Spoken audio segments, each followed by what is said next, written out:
I wanted to speak a little bit about. Obviously, there's a lot of people go down the route of university, become graduates, so then they find the fact that options are limited for them.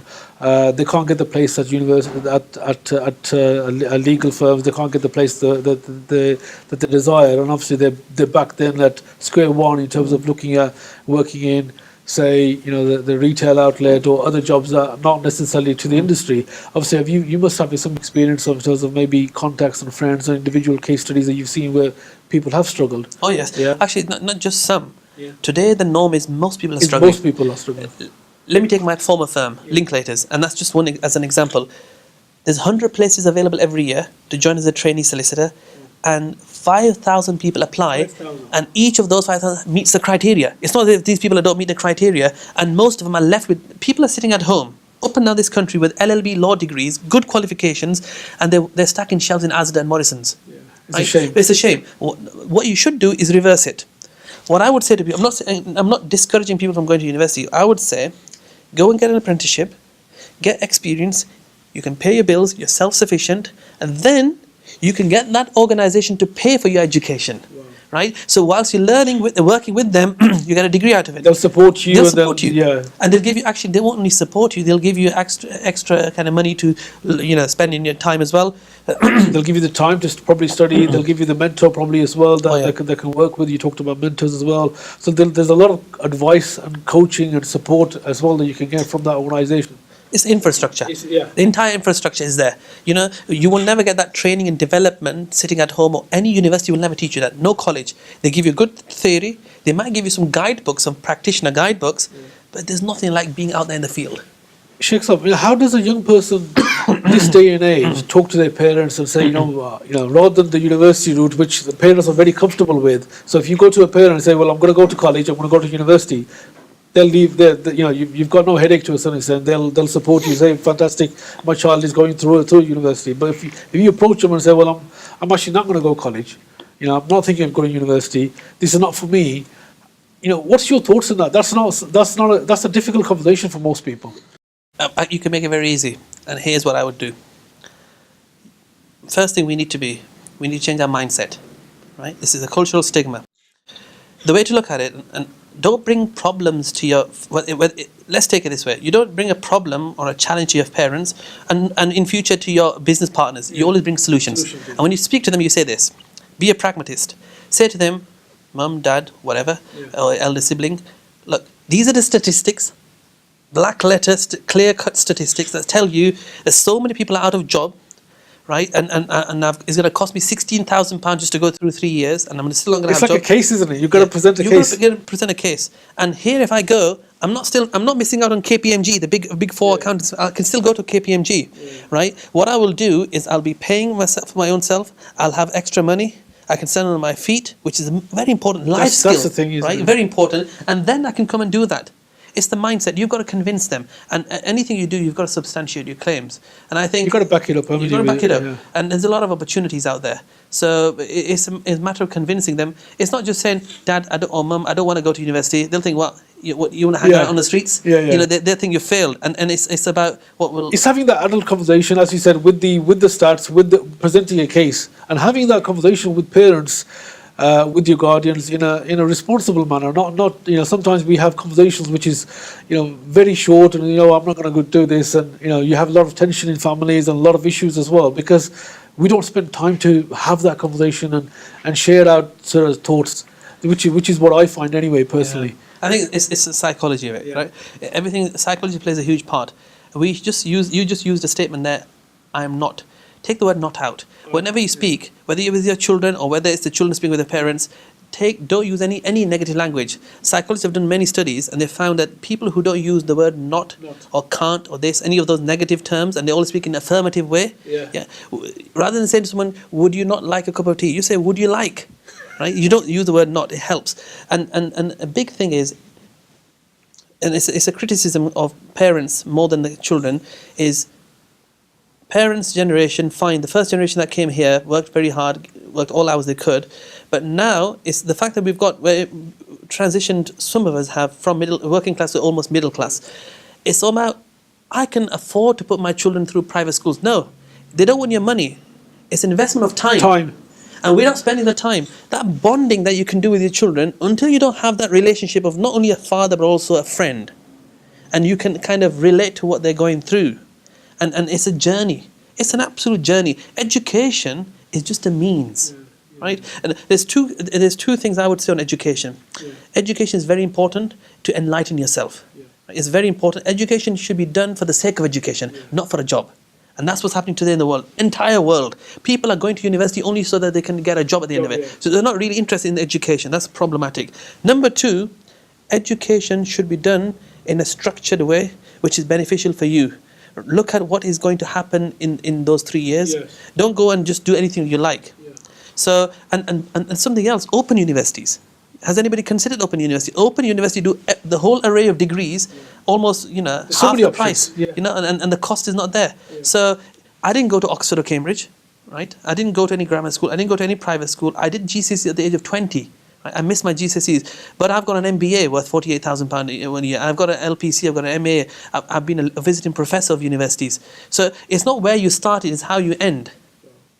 Right? And it's that mindset. Never, and also don't try to be pigeonholed. Don't say I'm going to be a dentist. You might be short selling yourself. Don't say I'm going to be a doctor or just a lawyer. You're more than that. Lifelong learning. Lifelong learning. Continuous growth. I gave you 4 E's before I give you 4 L's now. Right? Okay, life is about 4 L's. Yes. Learning. Loving. Loving. And living. Yeah. So it's learning, loving, living, and legacy. Oh, legacy. Right? This is what I've thought of. So you're always learning. The moment you stop learning, you think I've graduated and I'm not going to touch the books. This is when your development, personal and professional development, stops and ceases and stagnates. You've got to carry on. You've got to carry on. And there's living. Too many of us, you've got to enjoy. We work to live? No. We live to work. We got it the wrong way around. Yeah? And I'll tell you one thing. Rumi said a great thing. And Rumi is quoted all over the world today. He said, your relationship with the world, with material world, should be like a ship with water. Ship needs the water to sail, but if the same water was to enter the ship, it will sink the ship. You need the world, you need the jobs, you need a career to sail through this life. But the moment that love, the corporate greed which took Lehman Brothers down, it'll sink you as a human being. So living and loving. There is too much animosity in life, too many divisions. Differences should be cherished, but they should not be a cause of division. And this is what we need. We need more love. Legacy. Legacy is very important. Is what you're going to leave behind. What difference have you made? Yeah. What difference have you made? Yeah. And don't leave legacy till when you become 60 years old and start entering into charitable work. Do it when you're in your 20s. Start now. Whatever it is, whatever is your passion, whether it's the environment, whether it's the animal welfare, whether it's human welfare, particular, get involved. We need an attitude of giving and not taking. I always say this in every platform I stand. If you become a giver, guess what you do? You build a debt of gratitude on another person, and they will want to discharge it. They'll want to give you back. They say givers gain. You give something, you're automatically you're in a position where they reciprocate. And you get it is the nature of reciprocity. And the Prophet, peace be upon him, said, "Yadul ulya khayrun min al yadis sufla." The upper hand is far better than the lower hand. I.e., the hand that gives is better than the hand that takes. And this is how you succeed in life, if you look at me, you might see a person walking down the street, especially post 9/11, you might think this guy's a fundamentalist or a conservative or extremist, but you'll find me mixing with people from the entertainment world, from the business world. Why? Because the Prophet, peace be upon him, said, it's your etiquette, it's your manners, it's how you meet with people and engage with them. If you have that warming and welcoming personality and you win people over, this is what we need to do. We shouldn't be defeatists, we shouldn't suffer from inferiority complex, and we shouldn't be victim-minded, always thinking, them against us. No, you go out there and conquer your fears. Two things, if I may, Sheikh. So, I meet a lot of people, particularly community, and the two things that they say is that, firstly, UK is in a bad place. It's not like what it was. Yeah, we need to, leave, maybe go to the Middle East or whatever the case is. There's no opportunities there. And second thing that I keep hearing from people is the fact that, there's no jobs out there, there's no opportunities out there. Two are interlinked, but that's the key message that I keep hearing. No opportunities in this country. It's got nothing going for it, and obviously there's no jobs there. Two interlinked, but that's the key message, the key theme that I'm finding. What's your thoughts on that? Okay. Look, there's nothing in life which is in absolute terms beneficial or useless. Everything is relative, right? So that's first thing. So let me tell you the benefits of this country. The benefits of this country, this passport gets you everywhere. English common law, would you believe this, is the most common, that's why it's called common law. It governs everything. Even if you went to Chile, Timbuktu, it'll have English law somewhere, right? Not because of the Commonwealth Empire, but also the fact that the law is so flexible. Look at Sharia law. Let me tell you something. Former Archbishop of Canterbury said Sharia law is the most flexible and beneficial law. It has overlap with English law. English law of contract, similar to Sharia law. English law of trust actually was taken from the Waqf system. So there's a lot of benefits in this country. The British justice system, you won't get that in a lot of other countries, and the education, the public health, sector, all of that, all of those. Yes, it's not as good as 80s or 70s, but look, the economy around the world is not doing well. It's not just UK economy. Let's flip this on. We're so lucky to be here, isn't it? We are, and we should contribute to this society, and we should not talk about integration. We should talk about contribution. Contribution. Yeah, the wrong word, integration.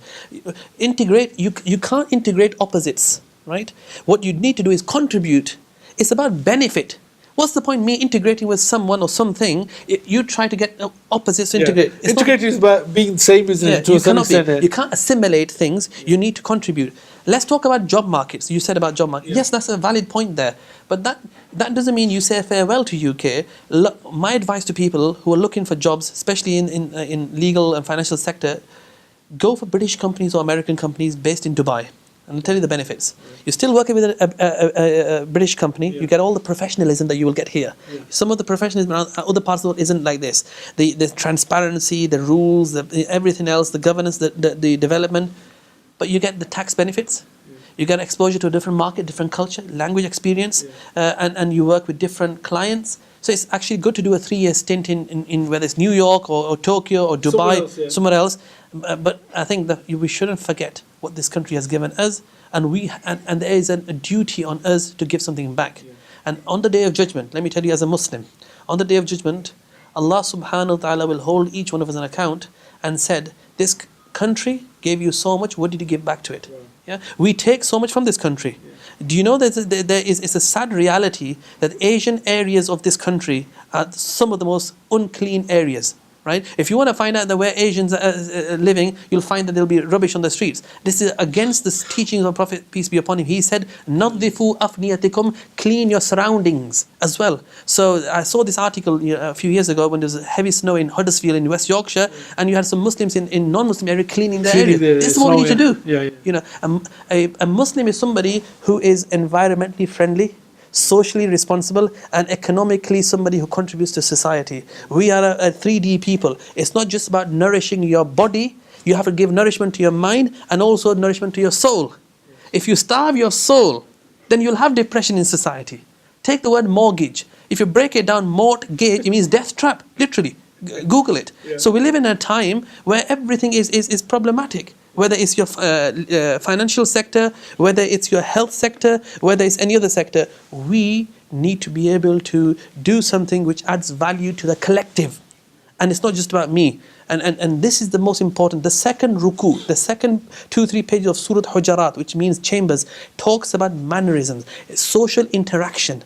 And this is a high time today, especially when we Muslims are in the headlines all the time. One person will do something wrong and they won't talk about that person's criminality. They'll label Islam with it, right? And that's the fault of the media. But then we are actually contributing towards that negligence. We need more positive role models, especially born and bred in this country, so that our youth growing up here look at Indian, Pakistani, Bengali people, regardless of their faith, and see that, look, this is how we should do it. And I encourage that. And personally, I do. This is why I come out, speak in the media. I try to sit on these boards. I take every opportunity to come and speak to people, give them my time. I'm mentoring 40 people right now. Despite all my positive roles, and I have not had a criteria of picking someone who will give me anything in return. No, you know, I've had a Somalian sister who's asked me a few times with help. Randomly, I've helped. So it's important to help others. This is the culture we need to spread. You talked about mentorship, and you recently got a mentor. Just tell us a little bit about what that is for people that may not know what a mentor is. The process of mentorship. Obviously, you talked about Mosaic as well. How does that work? How what is it, and how does it work? Just break it down a little bit.